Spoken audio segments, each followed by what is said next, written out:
Zombie Apocalypse.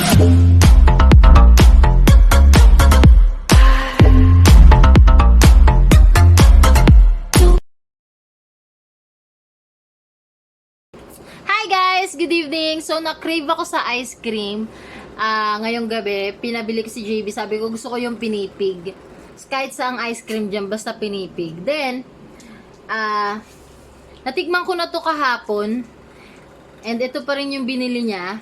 Which is, mas prefer kong bilhin niya. Dahil nagustuhan ko talaga siya kahapon.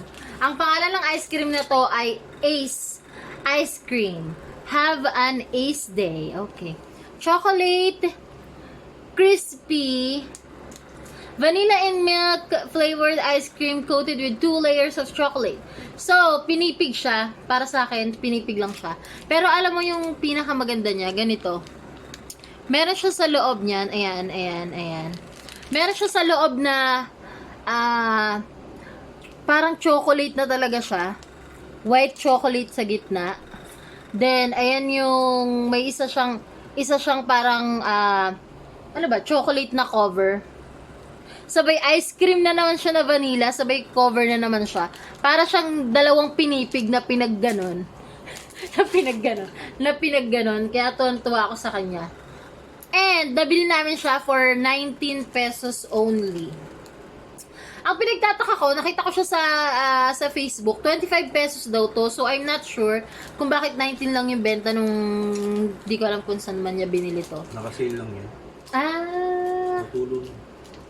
Okay. So, originally, 25 pesos lang siya, guys. And ito yung pinaka-latest ata nila. Kasi ito yung pinaka-latest post na nakita ko sa page ng Ace Ice Cream. And, in fairness, masarap siya, guys. This is just a quick review for this dahil sobrang nasarapan ako sa ice cream na to. So, good job, Ace Ice Cream. I believe they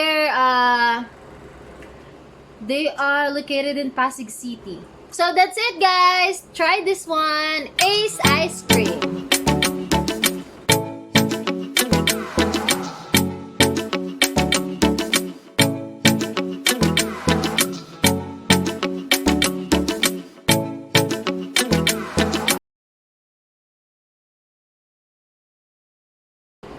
Meron din silang sa mga coffee lover dyan. Meron din silang coffee flavor. Ganito yung binili nila mama kanina, no? So, sabi ko pa naman, I'm planning to put a business or na business na yung kahit sa bahay ka lang kasi stay at home na pwede mong gawin. Open for franchise sila, guys. And hindi kayo magsisisi kasi siguradong papatok to sa mga tindahan nyo. Kasi masarap talaga siya. Ako, first time ko pa lang siyang natikman kahapon. And, nakuha niya ako agad dahil. Ngayon, hinahanap-hanap ko na naman. Yeah.